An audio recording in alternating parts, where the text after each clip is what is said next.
This is Leo Gilling again, number 9.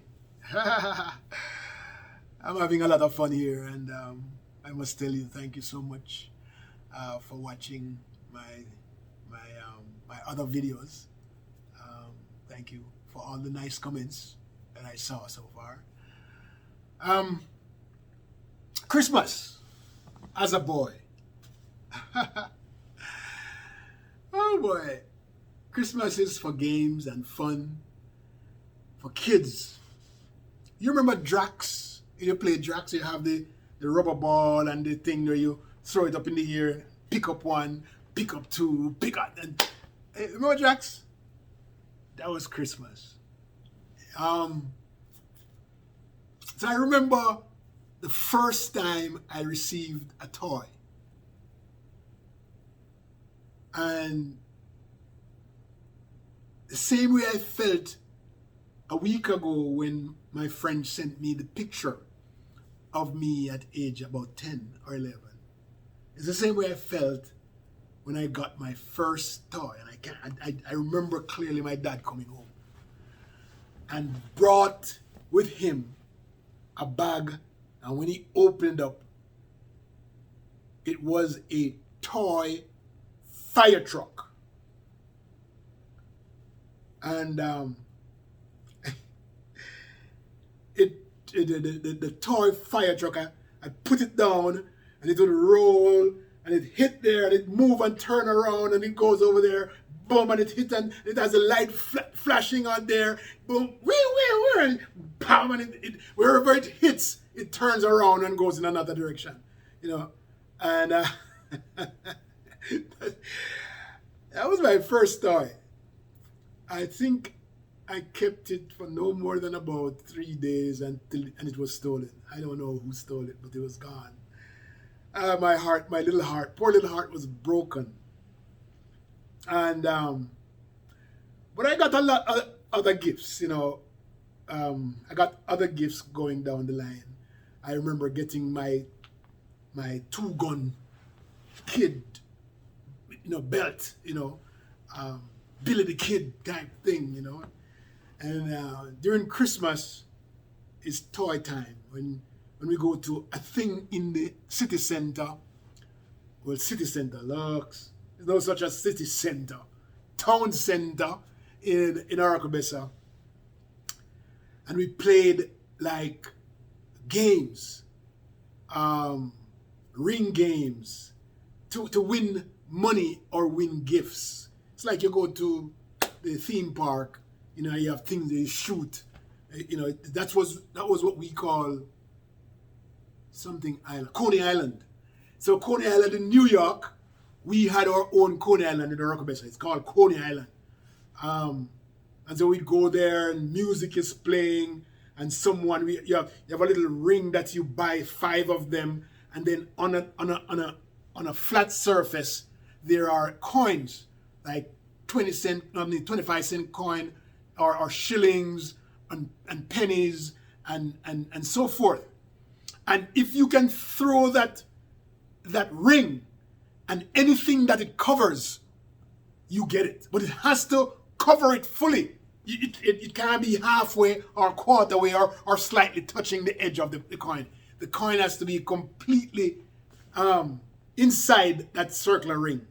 So you pay like 25 cents to get 5 rings, and then you throw and see if you can better that 25 cents. If you win 50 cents, you can buy more rings and so forth.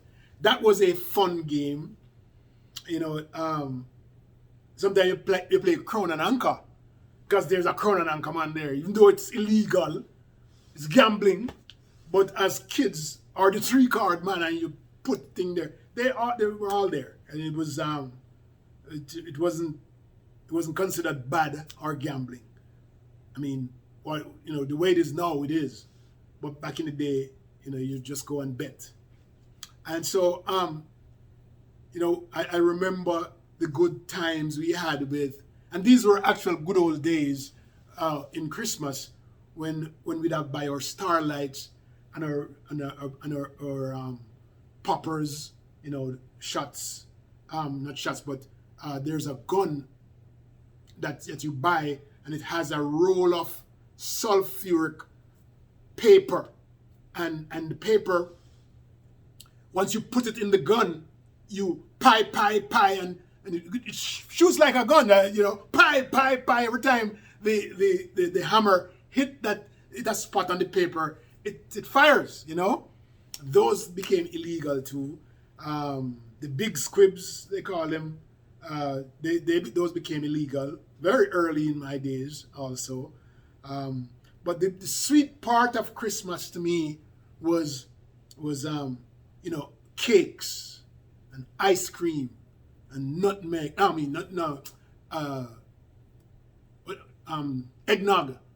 Eggnog. And on Christmas Day, you could eat as much food as you wanted because it just laid out. Who remembers the grotto bread? Who remember the titty bread?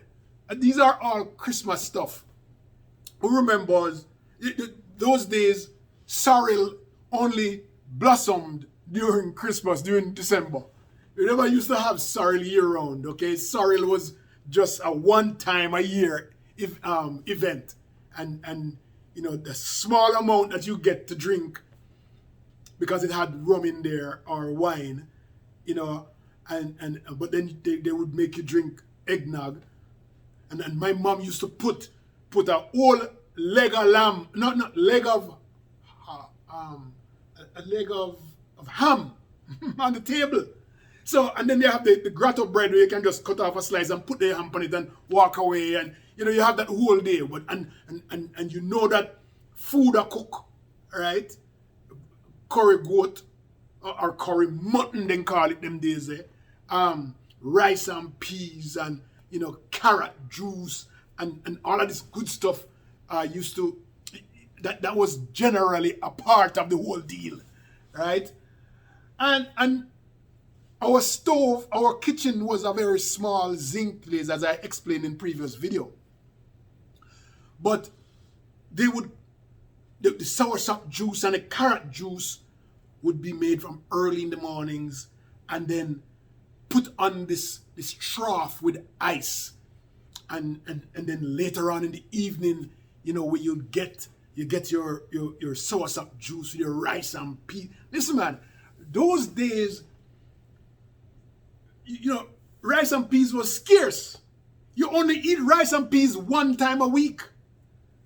You can go to any restaurant today and you eat rice and peas anytime you want. There are people who eat rice all day, every day. No. I never had rice more than twice a week. White rice one day a week and rice and peas on Sunday. The other days were yam, dumpling, cocoa, and all that stuff. Our meals look like this regularly. Our dinner look like corned beef with cabbage and rice, or sardine. No, dirty girl. Mackerel with yam and banana and dumpling, and is I didn't like sardine. A lot of people like sardine and rice. What do you like sardine and rice? Some people like that a lot. I don't eat that. But sardine was typical also. Sardine with crackers or sardine, what else? During the week, there are certain days that is stew peas, right? Stew peas is on Tuesday. Saturday is soup, the yellow soup, beef soup with pumpkin, make it yellow. And you can always rely on the soup having a good piece of bone in there. Bone with a piece of meat on it or a piece of gristle that you can savor. Or chew on. Even after dinner, you don't eat your dinner. You can have the bone in your mouth, And so the other evening. So Sunday evening was the evening when you get rice and peas and stuff. The worst part of Sunday was being hungry. So you wake up in the mornings, in the Sunday morning, and you have breakfast, right? And it's good breakfast too, because Sunday morning is always ackee or callaloo or liver or something, right? It's always good breakfast. But that's like 7 or 8 o'clock in the morning. Church, Sunday school starts 8:30. And then you go through Sunday school, lasts until like 11 o'clock. Well, that's not true. Sunday school lasts until like 10 o'clock. Then they have praise and worship. Is that what they call it? Praise and a lot of singing between 10 o'clock and midday before you see any sign of pastor walk by or something like that. And then pastor would preach from like 12:30, until like 2:30. And remember, me a little boy, me not have the food to eat. And it's like they must starve me. But I know that somebody always leave church early. Maybe Sonia or Mama, and go home. And go home to go finish up food, because they normally start the meat, preparing the meat from either the evening before or the morning of. And then we stay at church until 2:30. Can you imagine how hungry me was that time there? And church at the time, this church was the new church that was about 2 miles away from home. Let me see if 2 miles for true now. Faith Lane, not 2, it's about 1 mile. It's about 1 mile. Can you imagine how hungry I was? So by the time I get home, boy, if them not have no banana around the kitchen or them not have nothing, man, coconut. I have to find a coconut, a piece of dry coconut or something like that. That's how we grew up. That's how I grew up. People, I talk to some of my friends these days, and when they talk about breakfast, especially my friends from Kingston or in the cities, right? The more established town areas. And they tell me that their breakfast look like daily, plantain and egg and ackee and callaloo and, pancakes. I never saw a pancake until I come to America, so I'm not even about to go there. But when I hear my friends talk about them having pancakes when they're growing up, I say, where part you come from? Because oracabessa come from. Me never see pancake. And so when I grew up and going to school, I remember clearly that what we had for tea, and I thought it was by choice, but it may not have been choice. We have mint tea that we got broke off, lime leaf tea, Sibyl orange leaf tea, fever grass tea, and those kind of teas. And all that's mixed in is sugar, dark sugar. So you drink sugar and water pretty much with flavor of the teas, of the leaves, right? So sugar and water with the flavor, and a piece of bread with butter. That is typical. I'm not saying that there are certain times that we don't get breakfast in different times of the week. But during the week, that is it for me. So I'll go and pick up a piece of bread, butter it, drink it with tea, and I'm gone. Other alternative, porridge. So we had a lot of porridge. Cornmeal porridge, banana porridge. Plantain wasn't there. But I know that we've had plantain porridge every now and then, because plantain seemed to have been more expensive than banana. So we had the 3 porridges that I grew up on was cornmeal, banana, and plantain. But I know nowadays that people are having hominy corn and peanut porridge and all of these, fancy stuff that I didn't know about when we were growing up. And just those 3 porridges that we grew on. My sister cooked rice porridge one time, but I didn't eat it because you're not supposed to eat rice in a porridge. That don't make any sense to me. And so never eat rice porridge. But that was my meal. Christmas was my favorite time because, as I said, you could eat as much as you want to. Here's another part of Christmas. Christmas is when you go around and sang carols at different people's homes. So at 5 o'clock or 6 o'clock in the morning, a bunch of people come to your house, and Mama got me up a couple of times, and we go from house to house singing carols. I did that too, right? And what else about Christmas again? Christmas was a time when we went to church all day was most parts of the day where the singing they had carols, singing of carols there too, and especially when you go back in the evening for church. Some of the services they may have the evening service they have a special for Christmas and something like that.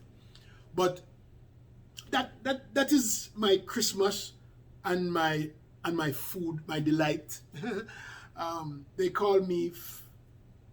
also called me Fat Boy when I was growing up because I ate so much, you know. And so I try hard to stay slim these years. But so I grew up. They have all different kind of nicknames for me. Nicknames like Nawab of Patwadi. I don't know who that is. They call me that. That's Vin. Mars Vin gave me that. Vin Lord. I have Shilling. You know, that was my name growing up. So Nawab of Patwadi turns into Nawab. So they would call me Nawab. What else they call me again? I don't remember. But those are our nicknames. The Jamaicans are good for nicknames. I am too. I give a lot of people nicknames because they gave me a lot of them. I don't remember. They are Big Shilling, Fat Shilling, Big Shilling. That's what Reedy calls me, Big Shilling. That's Barry Laws, and that's it. I mean, I enjoyed Christmas during that particular season because it started December 1st. And Coney Island took you all the way from the 1st of December to the end of December. And so kids had a place to go at night. And it's the one time of the year where your parents would leave you alone to do whatever you want to do, including my sisters. We could go out and be merry for that time of the year. And we weren't scared of anybody hurting us or taking us away. It was a different kind of time. We didn't know anything about guns. If I think I grew up in oracabessa and probably saw a gun once. So when I went to Montego Bay after I turned 17, 18, that I started seeing guns. But in oracabessa there weren't a lot of guns. During my day, as I lived there, probably one person died by a gun, and that's when I was very, very young, or not as I grew up. So there weren't a lot of people. You'll hear about guns, but you don't see it. Police officers, their guns were was covered, so you didn't get to see it. It wasn't out. It was in a case, and the case was covered. That's all, and so we don't get to see the guns at all. So we had in that way we had a lot of freedom because there weren't a lot of people. Only in the dark that we get scared, but we scared because of stories that were told of us. But it wasn't fear from experience, fear from the dark and what people told us. This is Leo Gilling again, and you can reach me at leogilling@gmail.com. or you can find me on Facebook, Leo Gilling Live, or even on YouTube, Leo Gilling. Everywhere you'll find me is by my name, either Leo Gilling one word or Leo Gilling. All right.